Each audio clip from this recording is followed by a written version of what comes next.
ইসলামী দলগুলো যে নির্বাচনে অংশগ্রহণ করে, নির্বাচন এটার ব্যাপারে আমাদের দৃষ্টিভঙ্গি কি?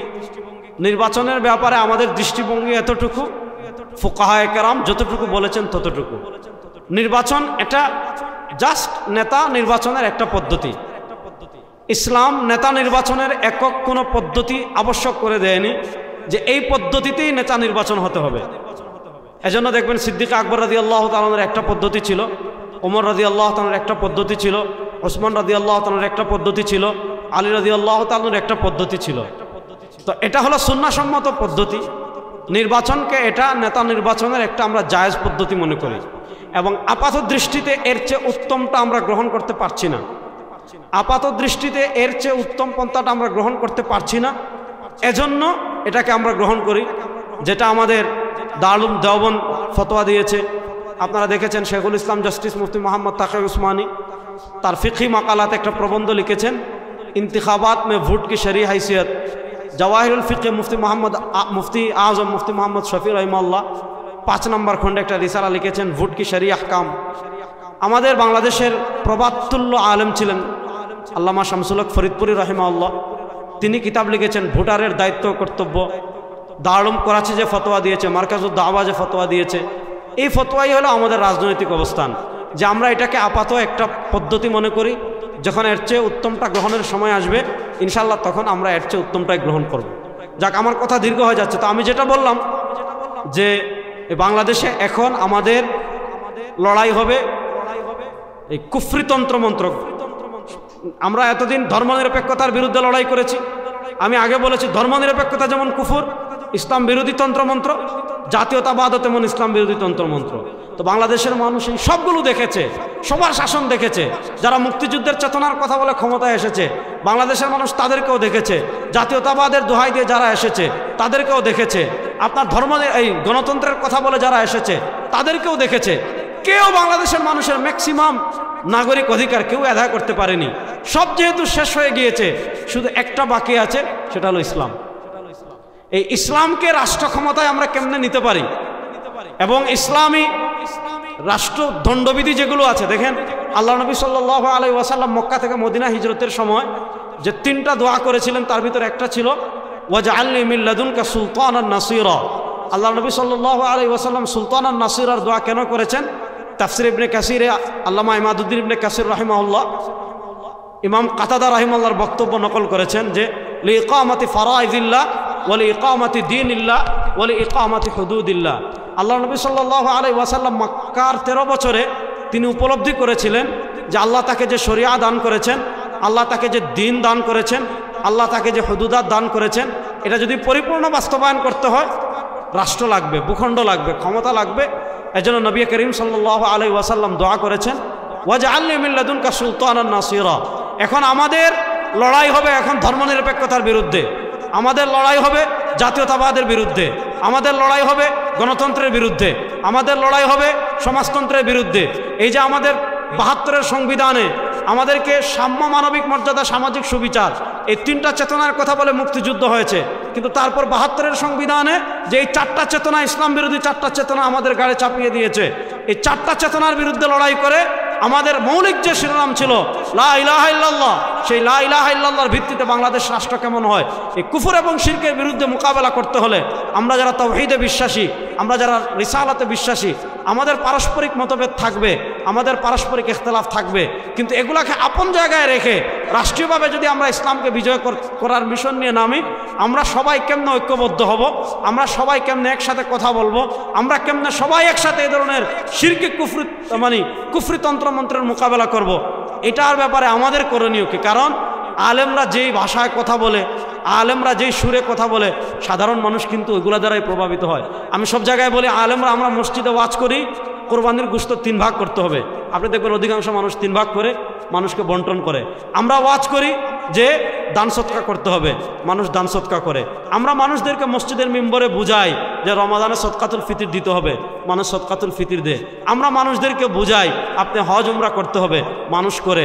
আমরা মানুষদেরকে বুঝাই শবে বরাতে ইবাদত করতে হবে, মানুষ করে। আমরা বুঝাই ঈদের দিন আত্মীয় স্বজনের বাড়িতে তাদের খোঁজখবর নিতে হবে, মানুষ নেই। অর্থাৎ আমরা যে ভাষায় কথা বলি মানুষ আমাদের দ্বারা আকৃষ্ট হয়। এখন আমাদের দায়িত্ব কি? আমার ব্যক্তিগত মত হলো আমরা প্রত্যেকের জায়গা থেকে ইসলামী রাষ্ট্র প্রতিষ্ঠার কথা বলবো।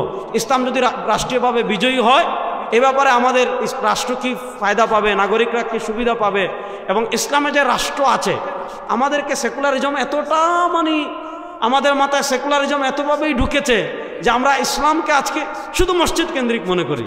মসজিদে নামাজ পড়লে ইবাদত বন্দেগী করলে পরিপূর্ণ ইসলাম আছে এটা মনে করি না।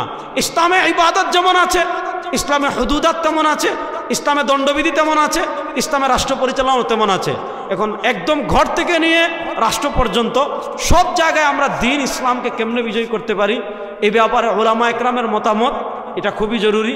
ওলামা একরামের মতামতকে সামনে রেখে এবং আমাদের ইসলামী রাজনীতিবিদ যারা আছেন যেহেতু তাদের মাঠের অভিজ্ঞতা আছে, তাদের মতামতকে সামনে রেখে আমরা ওলামা একরাম কেমনে কর্মপন্থা নির্ধারণ করি এটাকে সামনে রেখে আমাদের আজকের এই আয়োজন।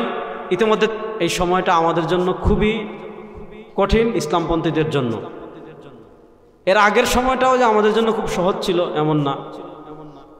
2001 থেকে 2006 পর্যন্ত যদিও বলা হয়েছে ইসলামী মূল্যবোধের সরকার, কিন্তু সে সময় অত্যন্ত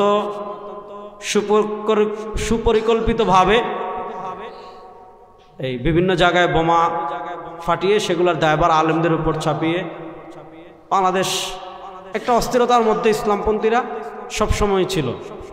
এবং বাংলাদেশের রাজনীতিতে আমরা আমাদের ছোট্ট এই পথ চলায় যতটুকু দেখেছি সবাই ইসলামপন্থীদের মাথায় লবণ রেখে বরে খাওয়ার একটা ধান্দা সবসময় করে। এর কারণ একটা মৌলিক কারণ হলো যে আপনাকে অন্যজন ব্যবহার করতে পারবে কখন? যখন আপনি ব্যবহৃত হবেন। আপনি যদি ব্যবহৃত না হন আপনাকে কেউ ব্যবহার করতে কখনো পারবে না। দেখেন ইসলামের কিছু সংঘাত আছে, আদর্শিক সংঘাত, যেমন সেকুলারিজমের সাথে আমাদের সংঘাত, আমাদের ইমানের সাথে আদর্শিক সংঘাত। ন্যাশনালিজম তথা জাতীয়তাবাদের সাথে আমাদের সংঘাত, আমাদের আদর্শিক সংঘাত। গণতন্ত্রের সাথে আমাদের সংঘাত, আমাদের আদর্শিক সংঘাত। সমাজতন্ত্রের সাথে আমাদের সংঘাত, এগুলো আমাদের আদর্শিক সংঘাত। আদর্শের জায়গা থেকে আমরা যেমন সেকুলারিজমের বিরোধিতা করি, আমরা যেমন ধর্মনিরপেক্ষতার বিরোধিতা করি, ঠিক আদর্শের জায়গা থেকে আমরা তেমন ন্যাশনালিজম তথা জাতীয়তাবাদের বিরোধিতা করি। ধর্মনিরপেক্ষতা যেমন কুফর, জাতীয়তাবাদও তেমন কুফর। ধর্মনিরপেক্ষতা যেমন ইমান বিধ্বংসী, জাতীয়তাবাদও তেমন ইমান বিধ্বংসী। ধর্মনিরপেক্ষতার সাথে কোনো মুসলমান যেমন আপোষ করতে পারে না, ধর্মনিরপেক্ষতা যেমন কোরআন সুন্নাহ বিবর্জিত একটা মতবাদ, ইসলামের সাথে এটার কোনো সম্পর্ক নাই, ঠিক তেমনি ন্যাশনালিজম জাতীয়তাবাদ এটা ইসলাম বিবর্জিত একটা তন্ত্র মন্ত্র, এটার সাথে ইসলামের কোনো সম্পর্ক নাই। আমাদের বাংলাদেশের একটা দুঃখজনক বাস্তবতা হলো আমাদের 1947 পরবর্তী 71-এর স্বাধীনতার সময়, আমাদের স্বাধীনতার সময় আমাদের মুক্তিযুদ্ধের চেতনা বলা হয়েছিল সাম্য, মানবিক মর্যাদা, সামাজিক সুবিচার। এবং স্বাধীনতা যুদ্ধ শুরু হয়েছিল 16ই মার্চ। 10 এপ্রিল যে স্বাধীনতার ঘোষণাপত্র পাঠ করা হয়েছিল পুরা জাতির উদ্দেশ্যে, যে কি লক্ষ্য এবং উদ্দেশ্যকে সামনে রেখে আমরা মুক্তিযুদ্ধ করছি। তো যুদ্ধ শুরুর মাত্র 14 দিনের মাথায় যে স্বাধীনতার ঘোষণাপত্র পাঠ করা হয়েছিল সেখানে মুক্তিযুদ্ধের চেতনা বলা হয়েছিল সাম্য, মানবিক মর্যাদা এবং সামাজিক সুবিচার, এই তিনটা। এর পরবর্তীতে মুক্তিযুদ্ধের শেষের পর 72-এর সংবিধান লেখা হলো ভারতে বসে। এই ভারতের প্রেসক্রিপশনে তখন থেকে আমাদের উপর দিল্লির আধিপত্যবাদ শুরু হয়েছে। তারা আমাদের উপর সেকুলারিজম চাপিয়ে দিয়েছে, ধর্মনিরপেক্ষতা সংবিধানে, জাতীয়তাবাদ চাপিয়ে দিয়েছে, গণতন্ত্র চাপিয়ে দিয়েছে, সোশ্যালিজম তথা সমাজতন্ত্র চাপিয়ে দিয়েছে।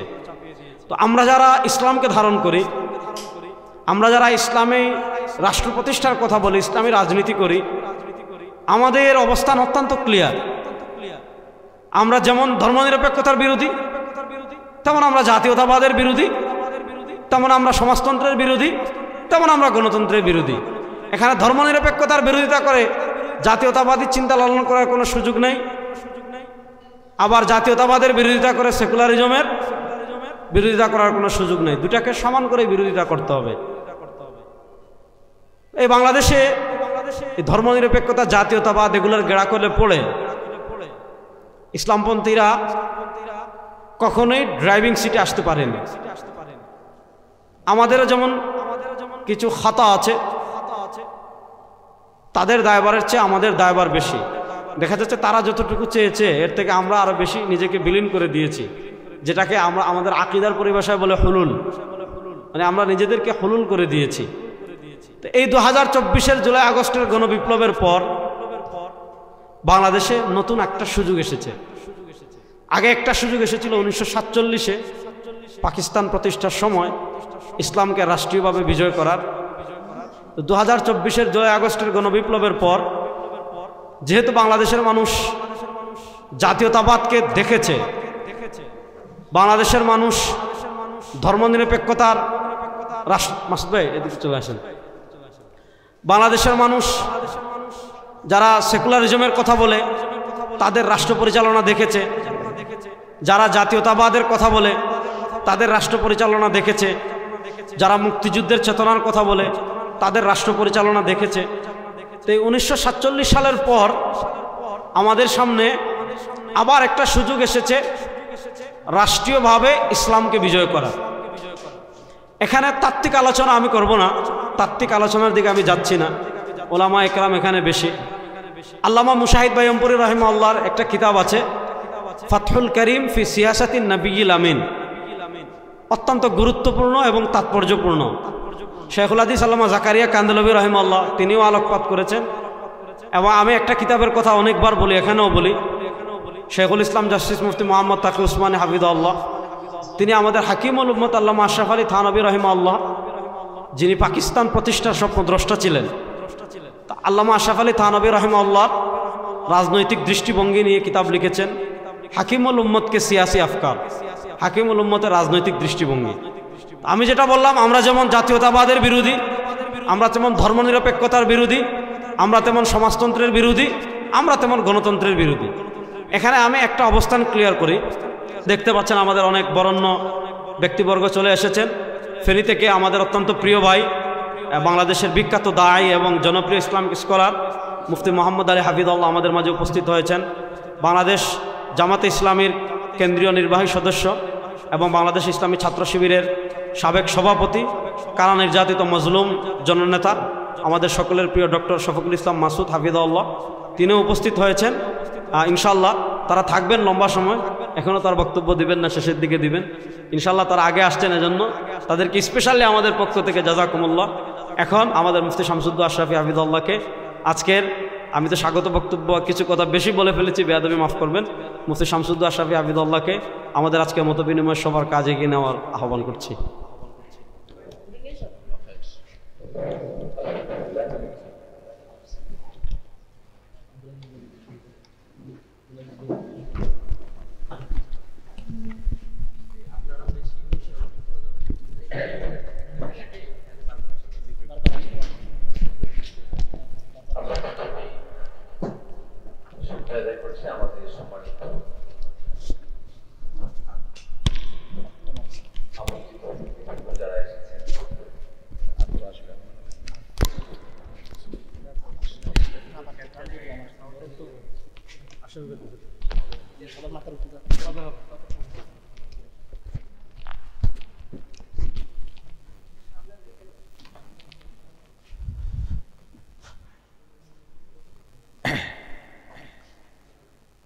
সম্মানিত অতিথিবৃন্দ, এটা রেখে দেন, এখানে কথা বলবো, এটা রেখে দিন।